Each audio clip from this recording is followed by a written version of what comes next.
The draw to Italy is powerful. You envision a slower pace of life, long afternoons sharing espresso with neighbors, deep community ties, and a culture that prioritizes living over working.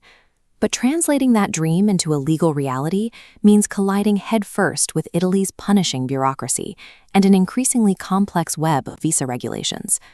The day-to-day friction is intense.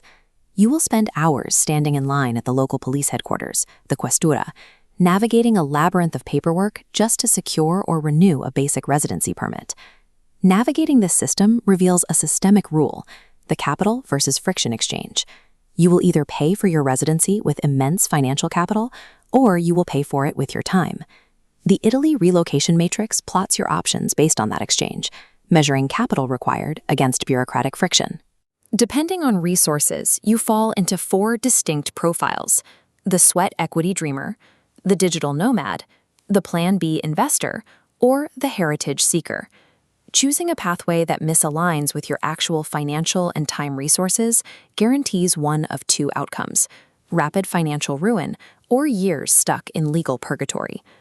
The Plan B investor route requires either a €250,000 investment into a certified Italian startup or €2 million parked in government bonds. For that premium, the system works with surprising speed. Applications are processed in 3 to 4 months, granting immediate travel access across the Schengen zone. It also features a rare loophole. There is 0 minimum physical stay required. You do not have to live in Italy to maintain the validity of this visa. However, if your ultimate goal is full Italian citizenship, this visa is a poor short-term play. Citizenship still demands 10 continuous years of actual physical presence in the country. If you lack that upfront capital but have a location-flexible job, the digital nomad visa offers immediate lifestyle immersion without locking up hundreds of thousands of euros. Entry is strict. You must provide proof of income, a completely clean criminal record, and secure comprehensive health insurance. The hidden danger here is institutional isolation. You have total exposure to Italian taxes, and you must navigate municipal bureaucracy on your own, without a local employer to guide you. While capital-driven routes offer legal speed, they often lead to social isolation. You are buying a permit to stay, but you remain an outsider, lacking the decades of shared local history that define true belonging in an Italian community.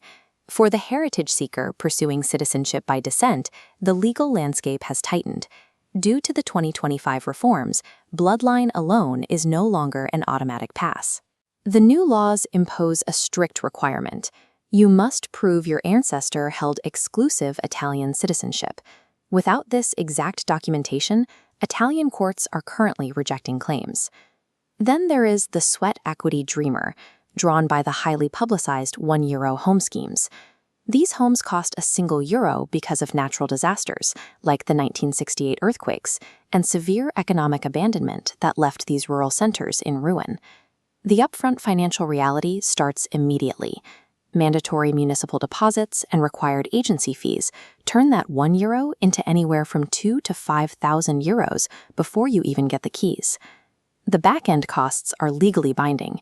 You are forced to complete structural renovations, costing between €20,000 and €150,000, and you must finish them within a strict 3-year timeline. The €1 home operates as a binding municipal contract.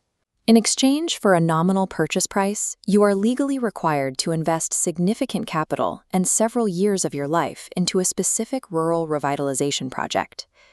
Evaluating where to buy your property means confronting the tourist tax, the premium you pay to live in Italy's famous regions. Buying into prime, postcard-perfect locations like Lake Como comes with an exorbitant cost per square meter that drains capital rapidly. Compare that to highly accessible secondary markets like Pistoia. You gain authentic historic architecture and excellent rail connections without the dense tourist crowds.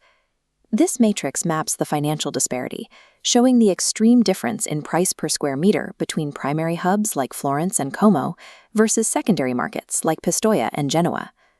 Looking at expected rental yields, the secondary markets often perform better, offering a 6 to 12% return on investment. The trade-off for this yield is slower long-term property appreciation and the necessity of integrating into working-class or industrial-adjacent towns rather than pristine resorts. Avoiding Airbnb-saturated areas is the only mathematical way to achieve a positive return on your investment while securing a quiet, everyday Italian lifestyle. The Italian relocation system is highly fractured, but it scales exactly to what you are willing to pay in either cash or patience. This checklist outlines 3 clear profiles. First, the investor, for frictionless Schengen mobility without abandoning obligations at home. Second, the remote worker, pairing the nomad visa with secondary markets to avoid inflated tourist rents. Finally, the fixer-upper, for executing grueling renovations and rural integration. Mastering the move to Italy requires ignoring the social media hype.